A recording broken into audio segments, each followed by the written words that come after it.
Hello, everyone. Jeanette Martin, Tuesday night, and that must mean it's time for another edition of the MYBC Virtual Bookstore Author Series. What a way to round off the MYBC Consulting Facebook page in celebration of International Women's Day than to bring a two-time author, Olivia Sunshine, to chat books. Good evening, Olivia. How is your International Women's Day going? Hi, Jeanette. It was wonderful. I went into town and the owner of the health food store came out and opened my door of my car for me. He said, "I'm doing that for you because it's International Women's Day." And I said, "Thank you very much. You're not the first," which was really nice to say. Wow, that is beautiful. What a nice random act of kindness. I love it. Love it. Honoring. So let everybody know, where is Olivia Sunshine beaming in from? Pardon the pun. The Shuswap Lake. Okay, for in people British Columbia. In British Columbia. Near what town? Because some people know. In between Salmon Arm and Kamloops. Perfect. Those are well-known areas out there as well. Mm-hmm. So tell everybody a little bit about her story. What is Olivia Sunshine? Who is Olivia Sunshine? Well, I'm from Calgary originally. I say I did my 25 years there. Then I moved out to British Columbia. I was an average kid. I think where it comes true is I was a brat at school. Mm-hmm. And quite often I got in trouble and had to stay after. And back in those days, what they did to you to punish you was make you write lines. Oh. And I did. And they turned me into an author. It wasn't a punishment for me. It was awesome because it taught me right at school that to write I wasn't writing out my feelings, but right. I continued to write from then on, diaries as a kid, and then appreciation journals, dream journals. The appreciation journals I've kept up with almost all my life. Okay.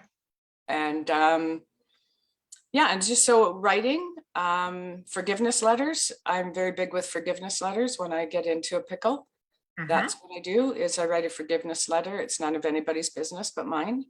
But it really helps me to get my emotions straightened out about what it is that I'm angry about. And helps me place it and understand it. And so I'm writing all the time, really. That's good. And was that your career? Did you fall into a career where writing was involved? No, actually I didn't. I'm an ordained spiritualist minister. Okay. Little bit of writing there, but not much. Creating prayers and stuff like that. I've had to write for that. And using my imagination, I think, is what's the biggest thing. The biggest thing is the imagination. It's just the most wonderful gift, especially if you can access it. Right. So, okay, I want to unpack that because there's something there to that word imagination. Unpack imagination away from creation. So many people think they have a creative spirit. That's a buzzword that we hear all the time. Oh, you just got to be more creative. But let's talk a little bit about that word imagination. I think imagination, I'm a very creative person as well, but my creativity comes from a different place than my imagination, I believe. My imagination comes from far deeper. Okay. I think our imagination, because I believe it's so important for us, our imagination, I think it comes from our soul. Okay. Whereas creativity can come from our being. Oh, not quite as deep. Okay.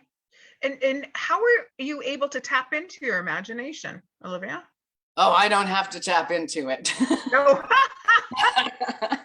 No. Okay, let's flip that around. Is Okay, I want to ask an intelligent question here. Is when did you recognize your imagination was, call it a skill, call it a gift? Yeah, that's the word I'm looking for, that your imagination was a gift. When I learned, I think way back when I was called a liar. Okay. When I was at school, I was called a liar. And on occasion, I was told not to say that kind of thing because it wasn't true. When I knew deep down inside that it was. It wasn't that I was creating a story. It was a story that was just there in me, and I spoke it.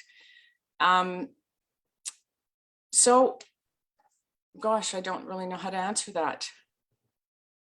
Because it's a conversation, and why I stumbled there just for a second, that a lot of people don't give themselves, quote unquote, permission to go to, lack of a better set of words, their imagination station deep within themselves, to find the solution, find truth, find that input externally. I'm doing, oh, everybody else is writing a book, I gotta write a book. Everybody else is doing art, I gotta do art. Instead of finding what's deep within themselves to express it out. And you're the first person I've really talked to about imagination, and I just love it, because I can remember, I think I was 16, 17 years old. My parents, we went up to Fort St. John during the summertime. So it stayed light, stayed late. There you go. Get those two words right. And just laying on the dock, staring up at the sky, and the park ranger coming up to me and saying, "Are you okay?" It's like 11 o'clock at night, 11:30 at night. And I looked up to him and I said, "I'm just contemplating my world." And he's like, "Oh, okay. Yep. I'm just playing in my imagination right now." And it was so funny, Olivia. The park ranger went back to my parents where they were at. They weren't very far away.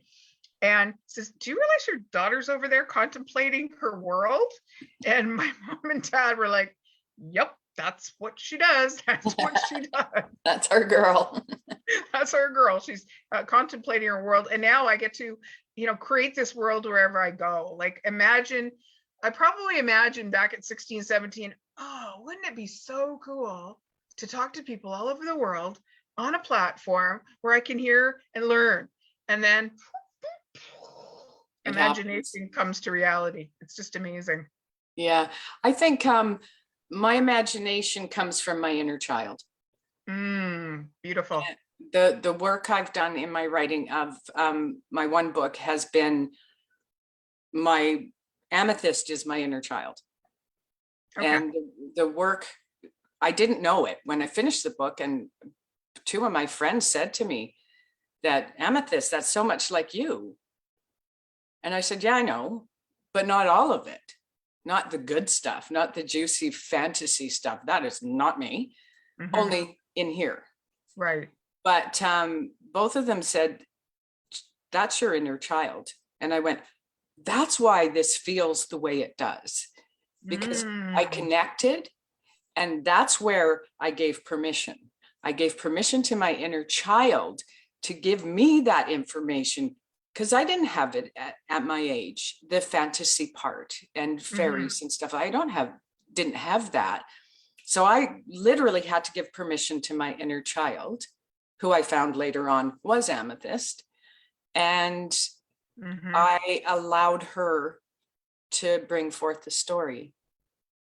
I guess I don't know if it's mine, but right. I'm working as a partner with my inner child, not just with myself, but with my inner child specifically. Okay. That's book one, and we're going to cover that one. You've written two books. May we talk about your first book, and what is that book all about, please? My first book is called How Can I Keep Breathing? Losing a Child, a Mother's Memoir. In September, Friday the 13th in September, 1991, my 5-year-old son was killed in an accident. And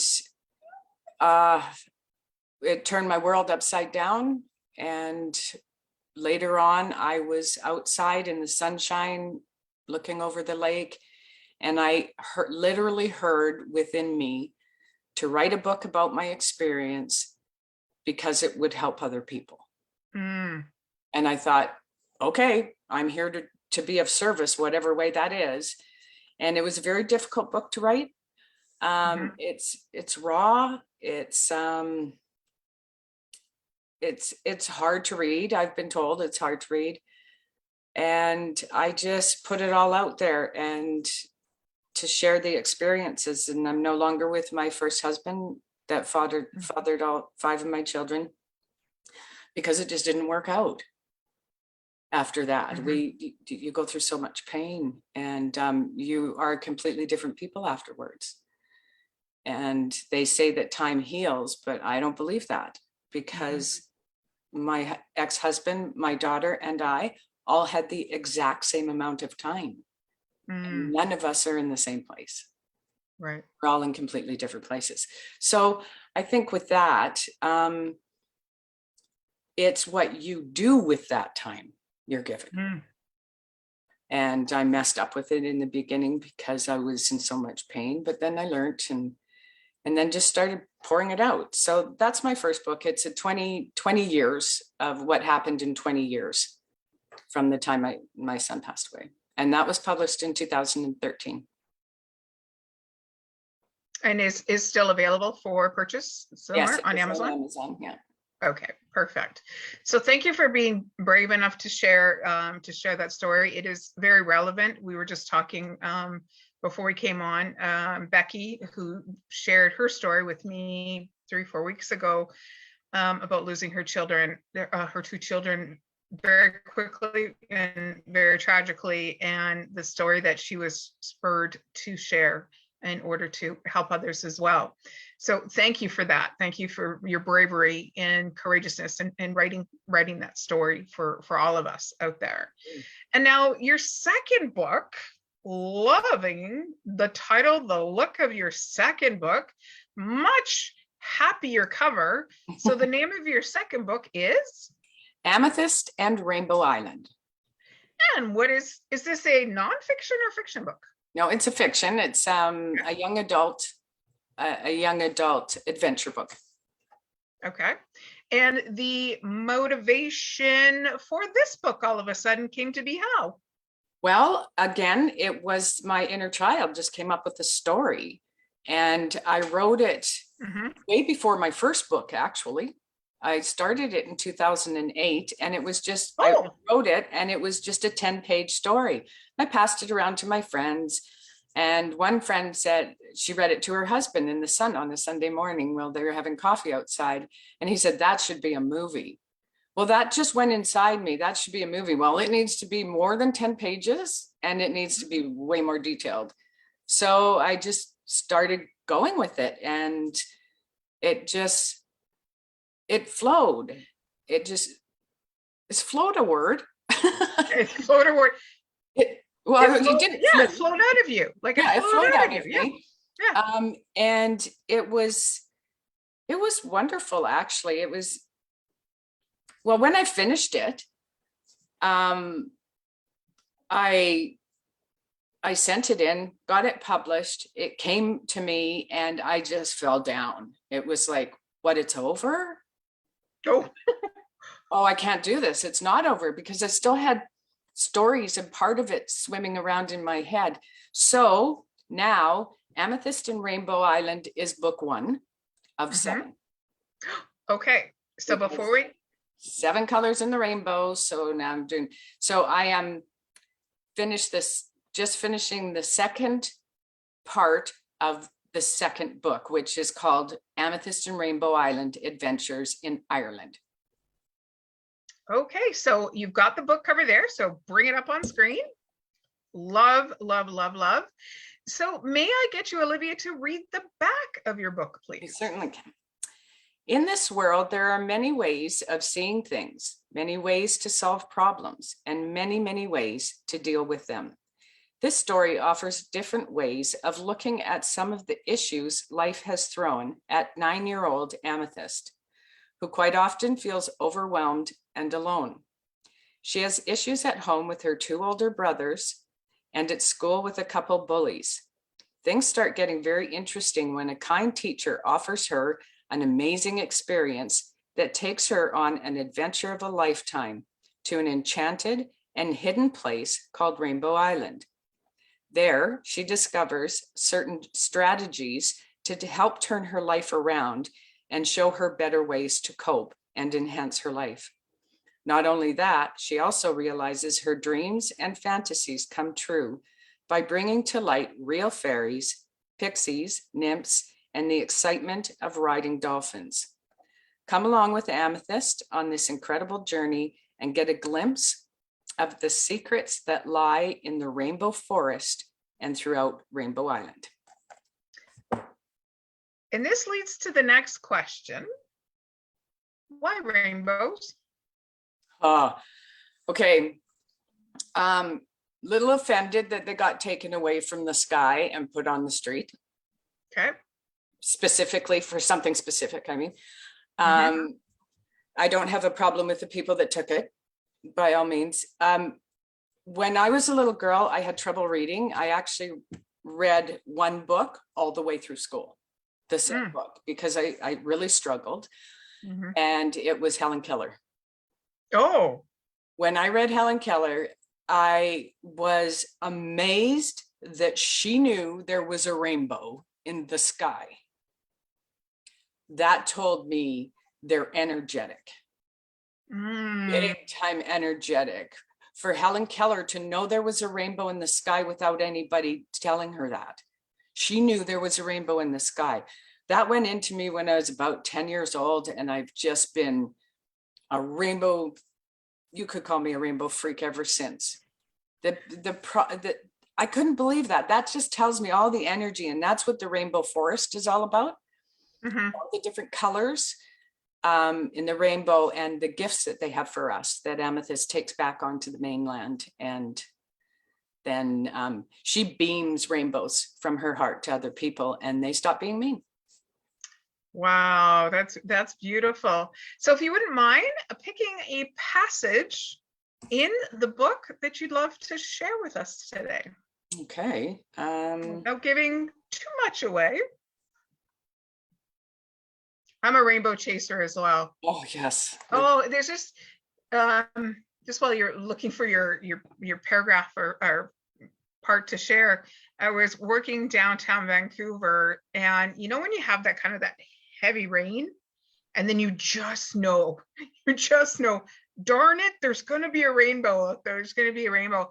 And I came out, and without a word of a lie, at least 25 people that were on the street, we all looked, and down Commercial heading north, this incredible rainbow, still kind of on that gray background of the sky.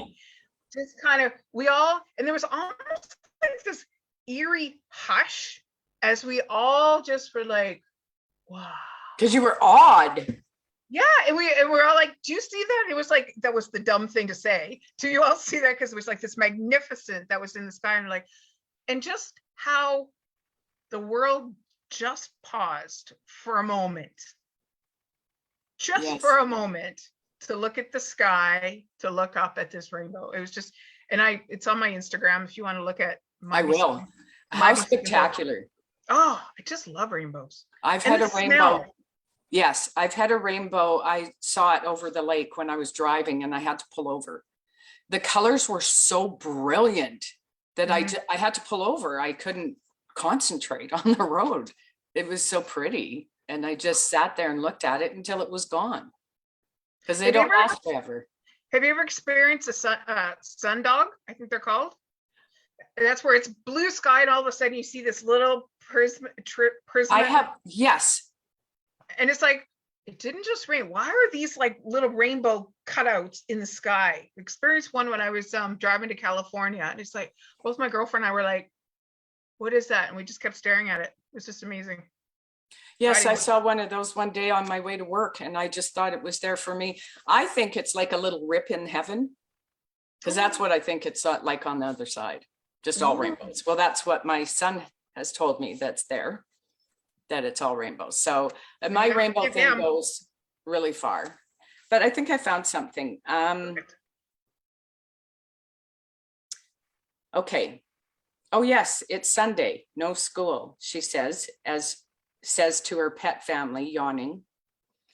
Feeling a strong pull for the forest behind the house, she plans a walk after breakfast.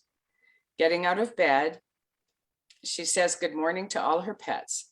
She doesn't hear anything back, but she feels as though they all respond to her in her head. She smiles and walks over to her pile of clothes that she left on the floor last night in her haste to get to sleep, for she was exhausted from her adventure.